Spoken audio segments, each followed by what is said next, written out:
All right, so we've got this piece here. It's a poem, and well, it's called mémoires.pdf, which I thought was interesting right off the bat.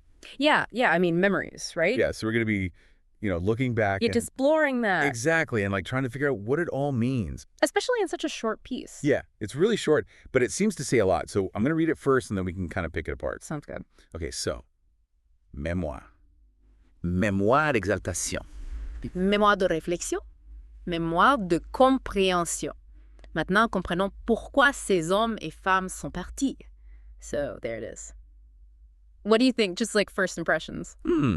Well, it's divided. You have the memories of exaltation at the top, Yeah. and then it goes to memories of reflection. Right, like it's a journey almost. Totally. It's like going from feeling to thinking. Yeah, from like experiencing something to actually understanding it. Exactly. And what about those specific phrases like mémoire d'exaltation? What kind of memories would you say fit there? Well, I think of those really powerful memories, the ones that like stay with you. The really intense ones. Yeah, exactly. Like maybe a moment of like incredible joy or like, Or like seeing something amazing. right, or even something that just makes you feel completely awestruck. Yeah, and then it shifts to mémoires de réflexion, those memories of reflection. So is it like saying those are more important? I don't know if it's about importance, but they're definitely different, right? Yeah. Like reflection takes time. You have to like sit with things. Think them through. Yeah, maybe even like work through some difficult memories to really learn from them. Right, and that seems to lead to those final mémoires de compréhension, like memories of understanding. That feels like the whole point of the poem. Yeah, it's like it's not just about remembering what happened, it's about figuring out what it means. So it's deeper than just remembering. Yeah, it's about seeing how those memories fit into the bigger picture. How they've shaped us and stuff. Exactly. And maybe even like give us some insight into why other people do what they do. Yeah, which leads perfectly into that last line.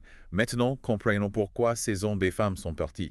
Right. Now we understand why these men and women left. So who are these people and why'd they leave? Well, I think it's open to interpretation. Yeah? It could be like a physical leaving or maybe even like an emotional or a philosophical change. Like they left behind an old way of thinking. Yeah, exactly. And the poem seems to be saying, though, we can only really understand their choices if we understand our own memories first. Like we need to reflect on our own experiences. Right, because that helps us empathize with others. Yeah, it's like sometimes it's hard to understand why people do what they do. Absolutely. But maybe if we take the time to think about our own mémoire d'exaltation, mémoire de réflexion. And our mémoire de compréhension. Exactly. Then we might be able to see things from their perspective a little better. It's like the poem is giving us a challenge. It's asking us to think about our own memories.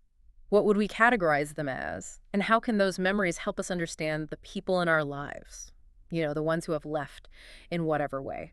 It's a lot to think about. It is. This poem is so short, but it's so powerful. Yeah, it really makes you think. Well, thanks for breaking it down with me. Of course. And to everyone listening out there, I hope this has given you something to reflect on. Happy reflecting. We'll see you next time. Bye.